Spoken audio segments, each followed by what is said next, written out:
Good morning, everyone. Hope you all are doing well. So we have so many announcements from yesterday from IRCC. Actually, not just IRCC, from Alberta as well. But anyways, I'm here for in this video only going to talk about the new announcement about the caregiver program that IRCC launched. Now there is a few, I think there's some confusion going around of a couple things that I want to clear. First, I want to clear that this program will be launched in fall, as it was so evident from the minister's announcement. So we don't have the specifics of the program, but we have the basic eligibility criteria.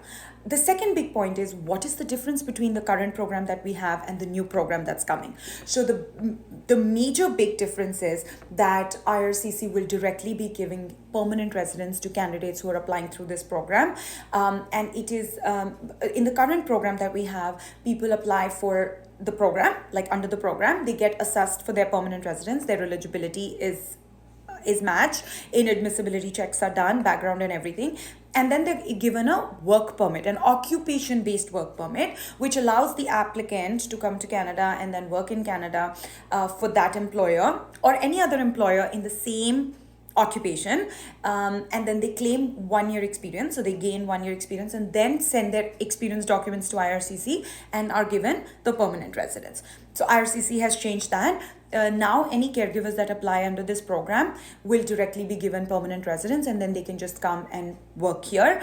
So that reduces, the main reason, a primary reason of doing that is to reduce the amount of abuse that caregivers experience in some cases. Sometimes they're promised those jobs but they don't get the jobs, or they get the job and then the employer fires them, and then they find it really difficult to sort of get another job, and they can't get their experience. As a result, they can't get their PR, and then some of them just struggle, or they can't become permanent in Canada. So in order to sort of remove that, IRCC is launching a program where directly caregivers will arrive as permanent residents. That's the first big difference. The second difference is they have removed the experience requirements. So now obviously the Canadian experience requirements. So obviously now if a person is being granted permanent residence upon arrival, they don't need to prove any experience in Canada. Their experience from back home is sufficient for them to get that job offer and come to Canada as permanent residents under this program. The current program has a 12-month requirement, but this was also launched last year in April. Before that, the requirement was for 2 years experience as a caregiver in Canada, but then they changed it to 12 months in April of 2023. So they're waiving that completely. That's the second big difference. The third big difference, under the caregiver program, applicants needed 1 year post-secondary education. They've changed that to hold an equivalent of a Canadian high school diploma. I think that's also a big game changer, because a lot of people, especially caregivers, they studied, caregiving, or they studied nursing, but those educations from their home countries sometimes were not equivalent to Canadian post-secondary education. For example, GNM from India, sometimes it was hard to get 1 year post-secondary under that. So high school was okay, but post-secondary was hard to get. But now with this removal of post-secondary education requirement, I think it's going to be a game changer for many. So that's another big difference.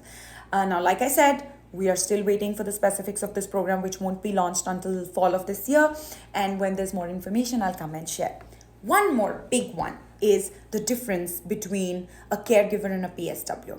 Now, I have some PSWs, personal support workers, who call me and say, can they apply under this program? If you have a job offer, yes, you can apply under this. However, keep in mind that the employer must be an individual, right? It cannot be a business. So if you're being hired through an agency, or if you're being given a job offer through a long-term care home, or recruitment firm, agency, or nurse providers, then you cannot apply under this program. That job offer will not be counted. It has to be through an individual. For example, myself, if I want to hire a caregiver, I can give a job offer to a caregiver, and then